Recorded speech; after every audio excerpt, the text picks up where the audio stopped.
প্রায় 6 বছর আগের পুরাতন গুগল পিক্সেল 5 বর্তমানে কিনতে গেলে 15,000 টাকার উপরে খরচ করতে হয়। আবার যদি 7-8 বছর আগের আইফোন এক্স এর দিকেও তাকান, সেটাও কিন্তু 15,000 টাকার নিচে আপনারা কোথাও কিনতে পাবেন না। এই হলো বর্তমানে বাংলাদেশের স্মার্টফোন মার্কেটের অবস্থা। এবং এরকম একটা অবস্থায় কুলপ্যাড বাংলাদেশে মাত্র 9,500 টাকায় এই স্মার্টফোনটা রিলিজ করছে। এবং এইখানে একটা গুরুত্বপূর্ণ প্রশ্ন হলো, এটা কি সত্যিকারের স্মার্টফোন নাকি শুধু কথাবার্তা বলার জন্য সাথে বড় একটা স্ক্রিন? অর্থাৎ আজকে কুলপ্যাড CP12 নিওর একটা চুলছেড়া বিশ্লেষণ হবে। কোথায় তারা কম্প্রোমাইজ করেছে, কিভাবে এত কমে স্মার্টফোন দিতে পারতেছে, কারা কিনবেন এবং কারা কিনবেন না। সো প্রথমে যদি ফোনটার ডিজাইনে আসি, এইখানে একটা বড় চমক আছে। কারণ কি, দেখবেন যে বর্তমানে দেশের মার্কেটে 10 থেকে 15,000 টাকায় যে কোম্পানি স্মার্টফোন রিলিজ করতেছে না কেন, তারা কিন্তু হয়তো স্যামসাং বা অ্যাপেলকে ডিরেক্টলি কপি করে বসতেছে। বাট কুলপ্যাড CP12 নিওতে যেটা করছে, একটা ইউনিক ডিজাইন অফার করতেছে। নিজেদের ডিজাইন নিয়েই নিজেদের আইডেন্টিটি তারা তৈরি করতেছে। পিছনে কুলপ্যাড লেখা আছে। বাজেট ফোন হিসেবে সবসময় আপনারা জানেন যে প্লাস্টিক বিল ব্যবহার করা হয়ে থাকে, হাতে ধরলে এটা ফিল করা যায় যেটা একটা কম দামের ফোন। এই জায়গায় আমি জাস্ট ভিডিও করার জন্য বলতেছি না, যে কোনো জায়গায় যে ফোনটা হাতে ধরলে বুঝতে পারবেন পিছনের এই প্যানেলটা মনে হয় যে গ্লাস ব্যবহার করা হয়েছে। হাতের মধ্যে যথেষ্ট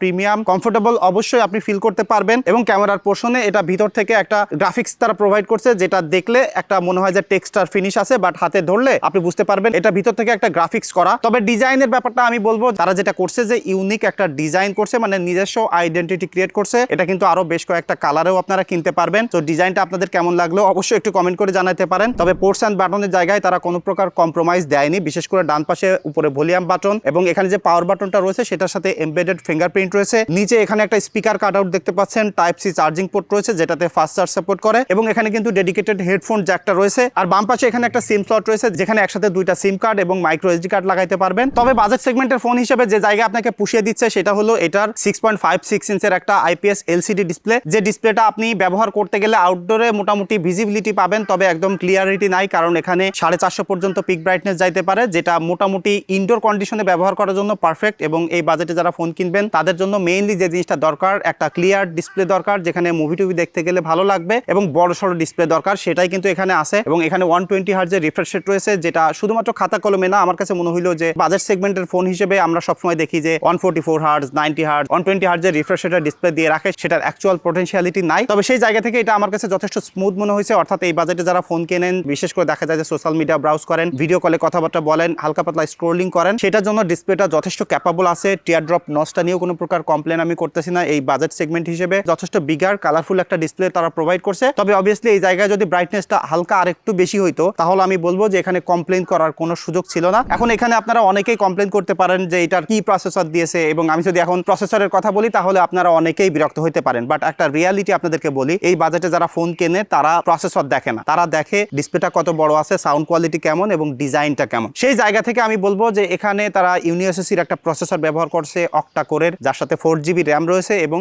64GB স্টোরেজ রয়েছে। এবং আমি শিওর যে এই বাজেটে যারা ফোন কেনে তারা একটা মাইক্রো এসডি কার্ডও ব্যবহার করে, কারণ দেখা যায় যে বিভিন্ন কম্পিউটার দোকান থেকে তাদের গান লোড টোড দেওয়া লাগে। তো এখানে আসলে যাদেরকে টার্গেট করে এই ফোনটা বানানো হয়েছে তাদের জন্য এটার যে পারফরমেন্স আছে সেটা ক্যাপাবল। আমি কেন বলতেছি এই কথা, কারণ আমি নিজেই গ্রামের ছেলে, আমি গ্রামে ঘোরাঘুরি করি। এমন আমি দেখছি যে 6-7 হাজার টাকার ফোন ব্যবহার করে এবং তারা বলে যে ওই ফোনটা ভালোভাবে চলতেছে। আমি অনেকের কাছে বিভিন্নভাবে জিজ্ঞাসা করছি, বাট আমরা যখন আসলে ইউটিউবে ভিডিও বানাই, আপনারা যারা কমেন্ট করেন তারা মোস্টলি দেখা যায় যে 20-30 হাজার টাকার ফোন ব্যবহার করতেছেন এবং তারা হয়তো বা স্পেক সম্পর্কে একটু বোঝেন। বাট বিলিভ মি, এই ফোনটা যাদেরকে টার্গেট করে বানানো হয়েছে তারা সিগনিফিক্যান্ট একটা অ্যামাউন্টের মানুষ এই ভিডিওটাও দেখবে না। হয়তো বা আপনারা যারা দেখতেছেন তাদের ফ্যামিলিতে বাবা মা আছে বা ছোট ভাই ব্রাদার আছে, যারা হয়তো স্কুলে পড়ে, ফ্যামিলিতে থাকুক, ভিডিও কলে কথাবার্তা বলবেন, সেই কাজগুলো করার জন্যই এটা ইনাফ পাওয়ারফুল। বাট যারা আসলে যেটা বললাম বুঝেন শুনেন জানেন, তারা তো এখন এই মার্কেট বিবেচনা করে 10,000 টাকায় ফোনও কিনবেন না। তো সেখানে কুলপ্যাড কিন্তু 9,500 টাকায় এই ফোনটা ব্র্যান্ড নিউ অফার করতেছে। এবং যেখানে এই যে বক্সটা পাচ্ছেন, এই বক্সের সাথে একটা করে 18 ওয়াটের চার্জার পাবেন, যেটার কেবল পাবেন, এবং এর সাথে কিন্তু একটা সিলিকনের কভারও প্রোভাইড করতেছে। সো আপনি যদি ওভারঅল প্যাকেজটা হিসাব করেন তাহলে এখানে মার্কেটিং কস্ট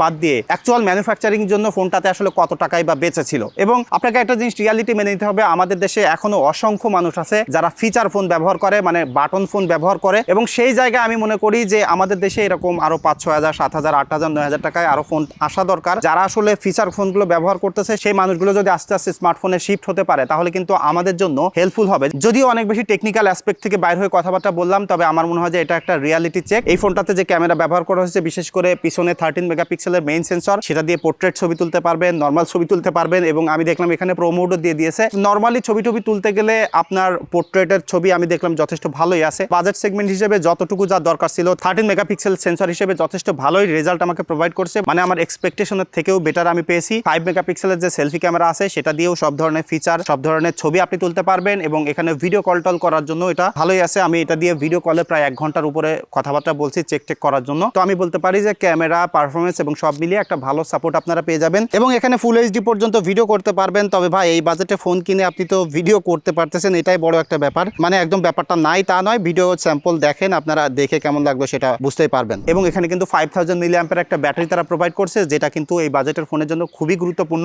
গ্রামগঞ্জে ব্যবহার করে যারা, পল্লী বিদ্যুতে অনেক সময় লোডশেডিং থাকে, তো একবার চার্জ দিলে যেন বেশি সময় চালানো যায় সেটাই গুরুত্বপূর্ণ। তো এর সাথে যে 18 ওয়াটের চার্জারটা প্রোভাইড করছে সেটা দিয়ে এটাতে ফুল চার্জ করতে প্রায় 2 থেকে 2.5 ঘন্টা টাইম লাগবে, বাট একবার চার্জ হয়ে গেলে 7 থেকে 8 ঘন্টা 9 ঘন্টা ইজিলি চালাইতে পারবেন এবং স্ট্যান্ড বাইও খুব ভালো আছে। তো এখানে যে হার্ডওয়্যার কম্বোটা আছে সেটার সাথে এটার ব্যাটারি অপটিমাইজেশনটা যথেষ্ট ভালো আছে। এখন যদি আমি ফাইনাল ভার্ডিক্টে এসে বলি যে ভাই কুলপ্যাড CP12 নিও ফোনটা আসলে কারা কিনবেন, দেখেন আপনার যদি বাসায় বৃদ্ধ বাবা মা থাকে বা ছোট মানুষ থাকে যারা স্কুল কলেজে পড়ে, যাদেরকে একটা স্মার্টফোন দিতে চান, মানে জীবনে প্রথম একটা স্মার্টফোন তারা পাচ্ছে, জাস্ট বাসায় কথাবার্তা বলবে, কমিউনিকেশন করবে এবং সোশ্যাল মিডিয়া ব্রাউজ করবে, টিকটক দেখবে, ইউটিউব দেখবে, একটু খবর টবর দেখলো, তাদের জন্য কিন্তু এটা যথেষ্ট ক্যাপাবল বাজেট সেগমেন্ট হিসেবে খুবই ভালো একটা ফোন। বাকি যে জায়গা আছে সে জায়গাটা অবশ্যই বুঝতে পারতেছেন, যদি আপনার হাই এক্সপেকটেশন থাকে বিশেষ করে পারফরমেন্সের দিক থেকে, গেমিং টেমিং করবেন, তাহলে তো অবভিয়াসলি আপনি 10,000 টাকা স্মার্টফোন কিনে সেরকম এক্সপেকটেশন রাখতেই পারতেছেন না। তবে আমার কাছে মনে হয় যে দেশের মার্কেটে CP12 নিয়ে একটা আশার আলো, বিশেষ করে লো বাজেট সেগমেন্টের ফোনগুলোর জন্য। তো সেই জায়গা থেকে ডেফিনেটলি আমি তাদেরকে ওয়েলকাম করব,